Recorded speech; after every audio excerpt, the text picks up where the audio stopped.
বর্তমানে ভারতে BJP, Congress, CPIM বা আম আদমি পার্টির মতো একটা সর্বভারতীয় দল তৈরি করা হয়েছে। আর এই দলের নাম রাখা হয়েছে ককরোচ জনতা পার্টি, মানে আরশোলাদের দল।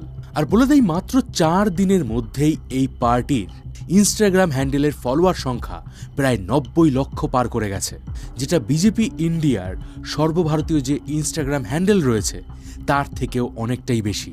এবং যে হারে এই পার্টির ফলোয়ার্স বাড়ছে তাতে মনে করা হচ্ছে খুব তাড়াতাড়ি এটা ন্যাশনাল কংগ্রেসকেও পিছনে ফেলে দেবে। কিন্তু কেন তৈরি করা হয়েছে এই পার্টি, আর কেন এই পার্টির এমন অদ্ভুত নাম মানে ককরোচ বা আরশোলা জনতা পার্টি রাখা হয়েছে?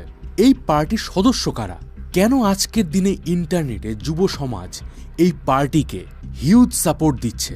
আবার অন্যদিকে কিছু লোক দাবি করছেন এই পার্টি আসলে ভারতে, নেপাল বা বাংলাদেশের মতো কিছু জেনজি মুভমেন্ট করার জন্য বানানো হয়েছে, যেখানে মূল লক্ষ্য হলো বিজেপি সরকার বা ভারতের গণতান্ত্রিক সরকারের পতন ঘটানো।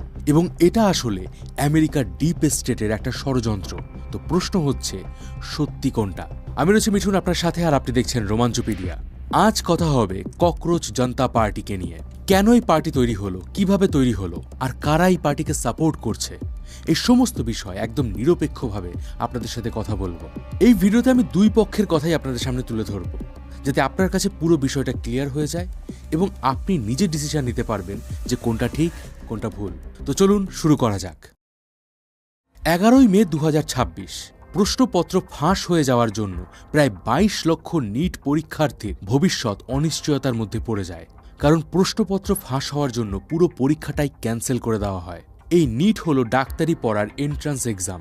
সেখানে যদি পরীক্ষার প্রশ্নপত্রই ফাঁস হয়ে যায়, তাহলে ভবিষ্যতে কেমন ডাক্তার আমাদের দেশে তৈরি হবে তা নিয়েও কিন্তু একটা বড় প্রশ্নচিহ্ন ওঠে। অন্যদিকে আবার এই পেপার লিকের সাথে এমন কিছু ব্যক্তির নাম জড়িয়েছে যাদেরকে লিঙ্ক করা হচ্ছে বিজেপি পার্টির সাথে।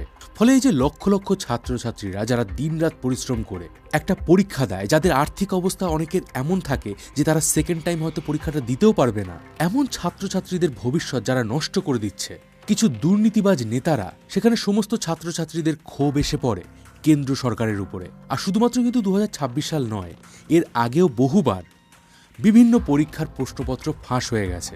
এবার প্রশ্ন ওঠে, যদি সরকার চাইলেই মিলিটারি প্রোটেকশনে ভোট করাতে পারে, ভোটের ব্যালট বক্সকে ব্যাংকের ভল্টের মতো আগলে রাখতে পারে, তাহলে কেন একই নিরাপত্তায় এই পরীক্ষাগুলো করানো হচ্ছে না?